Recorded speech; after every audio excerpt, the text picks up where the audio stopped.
Gene editing of CCR5 in autologous CD4 T-cell of person infected with HIV. Definition: HIV is an antiviral that causes the acquired immunodeficiency syndrome (AIDS). HIV, or human immunodeficiency virus, is a virus that targets cells in the immune system. Over time, the immune system begins to fail, which is called immunodeficiency, and this increases the risk of infections and tumors that a healthy immune system would usually be able to fend off. These complications are referred to as AIDS, or acquired immunodeficiency syndrome. Now, there are two distinct types of HIV, HIV-1 and HIV-2. HIV-1 is more commonly associated with AIDS in the US and worldwide. HIV-2 is more rare and typically restricted to areas in Western Africa and Southern Asia. HIV-2 is so uncommon that HIV almost always refers to HIV-1. Alright, HIV targets CD4 plus cells, meaning cells that have this specific molecule called CD4 on their membrane. Macrophages, T helper cells, and dendritic cells are all involved in the immune response and all have CD4 molecules. Therefore, they can be targeted by HIV. The CD4 molecule helps these cells attach to and communicate with other immune cells, which is particularly important when the cells are launching attacks against foreign pathogens. So this little molecule is pretty important for our immune system. But it's also extremely important for HIV. HIV targets and attaches to the CD4 molecule via a protein called GP120, found on its envelope. HIV then again uses GP120 to attach to another receptor, called a co-receptor. HIV needs to bind to both the CD4 molecule and the co-receptor to get inside the cell. The most common co-receptors that HIV uses are the CCR5 co-receptor, which is found mainly on T cells, or the CCR5 co-receptor, which is found on T cells, macrophages, monocytes, and dendritic cells.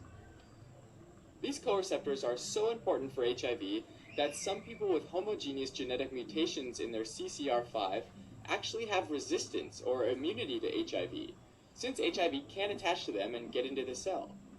In fact, even heterozygous mutations, which lead to fewer co-receptors on the cells, can make it harder for the virus to spread and results in a slower disease progression. For those without this mutation, though, once HIV binds to CD4 and either CCR5 or CXCR4, it gains access into the cell. HIV is a single-stranded, positive-sense, enveloped RNA retrovirus, meaning that it injects its single strand of RNA into the T helper cell. The retro part of the retrovirus isn't referring to its style, but refers to it needing to use an enzyme called reverse transcriptase to transcribe a complementary double-stranded piece of proviral DNA. Proviral just means that it's ready to be integrated into the host's DNA, so it enters the T helper cell's nucleus and pops itself into the cell's DNA, ready to be transcribed into new viruses. Pretty sneaky, huh? Well, here's the actual sneaky part. When the immune cells become activated, they start transcribing and translating proteins needed for the immune response. Ironically, this means that whenever the immune cell is exposed to something that causes it to start up an immune response, like any infection, the immune cell ends up inadvertently transcribing and translating new HIV viruses, which bud off from the cell membrane to infect more cells. Very sneaky indeed. Application in nursing. The goal of anti-HIV gene therapy is to produce an immune system which is resistant to viral replication, which are both functional and fight infection by other organisms. We are now going to discuss the immune system and the basic functions of the elements that comprise the immune system. The blood is the major organ in the body that comprises the immune system and its ability to ward off infection. The body has many types of blood cells. Chief among these are the white blood cells that are themselves divided into several subcategories. The white blood cells are those which are directly responsible for fighting off infection, and they comprise a number of subsets. White blood cells are responsible for immunity, and they are responsible as well for the body's defense mechanisms that fight infections that are a variety of different types. These include bacteria, fungi, protozoa, and viruses. Phagocytes are a major type of cell in the body responsible for immunity as well. These are responsible for the engulfment and consummation of foreign particles. The phagocytes literally can eat foreign bodies that include viruses. Lymphocytes are a major component of the immune response. These are responsible for specific immune responses that can be divided into several types. Lymphocytes constitute the primary arm of the immune system. They are responsible for immunity against all types of pathogens, and their ability to respond to infectious organisms can be divided as well among several subsets of cells. The B cells, or B lymphocytes, are cells that produce antibodies. These cells are also among those that can present antigens to the T cells. And these are cells, cytotoxic T lymphocytes. These are cells that can destroy other cells, which in fact become infected by viruses. 4 cells are called helper cells. These are cells that can control and direct the immune response. CD4 cells recognize foreign antigens and can send chemical signals to other cells, thereby activating the immune system. Pros and cons. The long-term success of this therapy is based on the expectation that infected lymphocytes will be destroyed. So now we're in the lymph node. We're looking at how HIV brought to the lymph node by either one of our well-intentioned dendritic cells or maybe by a macrophage manages to infect our T helper cells, aka our CD4 lymphocytes. Well, it all sort of comes down to receptors. On our T helper cell membranes, we have 2 to 3 receptors that help HIV gain access to these cells.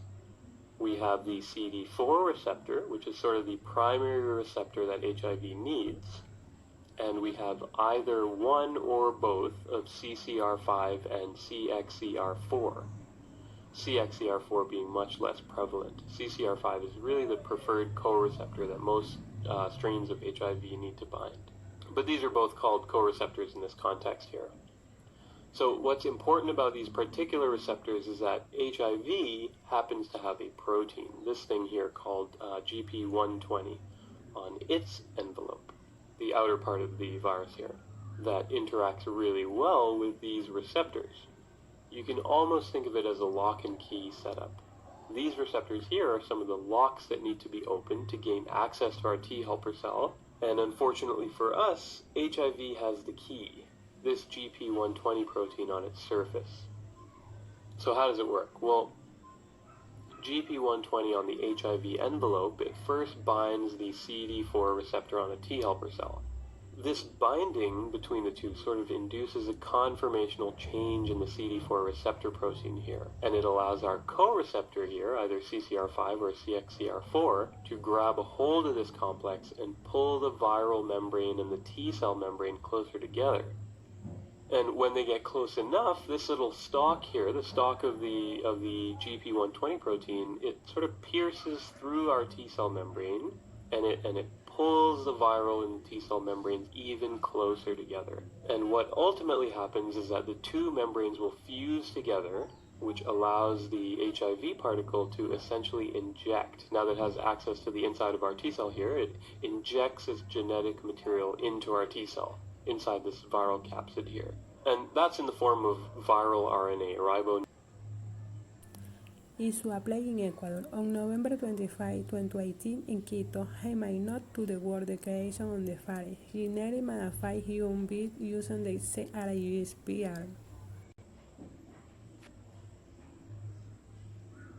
arm. So it's my great pleasure to introduce the final two speakers. And the first one is Paula Cannon. And you heard from the end of this morning the sort of development of the incredibly rapid development of CRISPR-Cas9 technologies, right from the discovery through to its ubiquity or its usefulness in various systems, through then to thinking about the types of applications, and including gene drive in mosquitoes and disease control in the environment.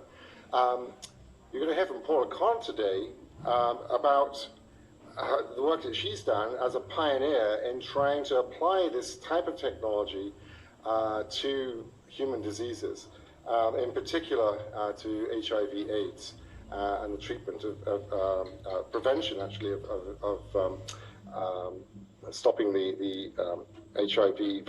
You just heard. I'm going to try and, I guess, kind of like take the story full circle and talk to you about how gene editing technologies can actually.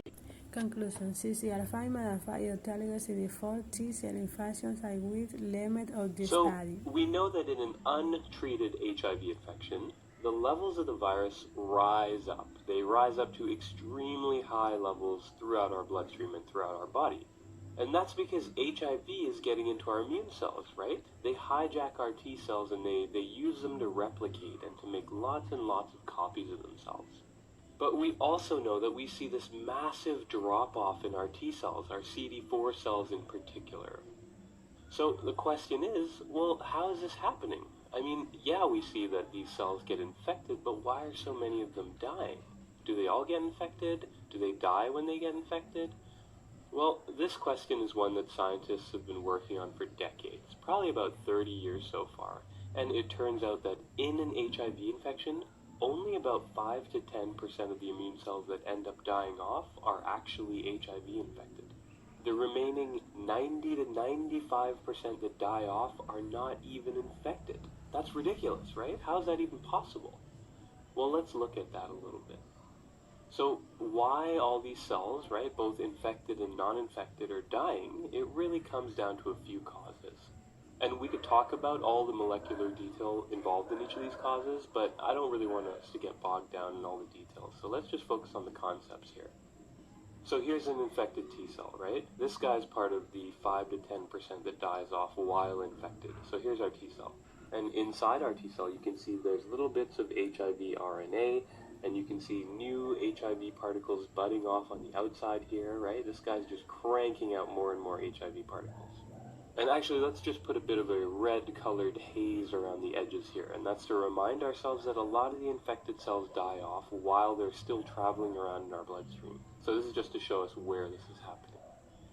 So infected CD4 T cells, they're going to die off either directly because of stuff the virus is doing within the infected cell, within themselves, or because of how our immune system responds to them. Our immune systems don't particularly like when our cells get infected, and that's fair enough. But let's start down here, virus-related stuff. So remember that when a virus gets its RNA into our immune cell, the cell is considered to be infected at that point. So from here, our cell can die off in a few different ways. So first off, if HIV comes in and starts reverse transcribing, remember it works by reverse transcriptase, right? If it starts to reverse transcribe lots and lots of copies of viral DNA using its RNA, our cell might start to take notice. We start to notice these viral transcripts building up. And we actually have a specific protein in our cells called IFI16, and it's IFI16's job to be on the lookout for all this rogue DNA that really shouldn't be in our cells. Look out for all this rogue DNA that really shouldn't be in our cells. So if IFI16 does take notice of all these viral transcripts building up, it activates an inflammatory cascade within the cell. And what ends up happening with this is the inflammatory cascade goes on to activate a self-destruct sequence within the cell, and we call this pyroptosis. Basically, the cell self-destructs because of a really, really inflammatory environment inside the cell, and that's called pyroptosis. And keep this in mind because this pyroptosis mechanism gets really, really important later on in the video, so keep that in mind. The second way an infected T cell might die off. Do you remember integrase? That's the HIV enzyme that will grab onto this viral DNA here, drag it into the nucleus, and then try to integrate it into our DNA? Well, sometimes while integrase is getting its integration on, our cell sort of catches on to what's happening, so to speak. And our cell catches on because we have another cellular sensor called DNA PK that senses when there's a break in our DNA. So at this point, our sensor's triggered, right? And then our cell is like, holy cow, we have an HIV infection. And it goes on to, again, trigger a self-destruct sequence. Except this one's slightly different to the one we saw earlier. This one's called apoptosis, which you may or may not have heard of in your cell biology class. Now, apoptosis and pyroptosis are pretty similar, but they primarily differ in how they get triggered. Remember, pyroptosis is triggered by inflammation, but apoptosis is triggered when specific cellular watchdogs, if you will, notice some critical damage happening in the cell, like the DNA damage we saw here. And finally, another thing that might happen is that, let's say integrase actually does get the job done, and the viral DNA ends up integrated into our DNA. Well, at that point, we might start cranking out copies of virus, right? And remember that one of the last steps in creating viable HIV virus is that this viral protein, HIV protease, has to cleave up the viral precursors that have been made in our cell in order to activate them and to make them all infectious-y. So what happens, I guess, as a byproduct of that is that the HIV protease also will cleave up and activate other proteins in our cell called caspases. Specifically a fragment of caspase number 8. There's lots of different kinds of caspases, but this one activates number 8. And caspases are pretty cool. Often when there's a problem within the cell, like there is right now, the caspases get activated and they trigger, you guessed it, a self-destruct sequence. In this case, apoptosis again. So there are other ways that infected T cells can die too. For example, we've got another group of T cells called CD8 T cells. And when they see an infected CD4 cell, they get pretty upset and they'll kill it off.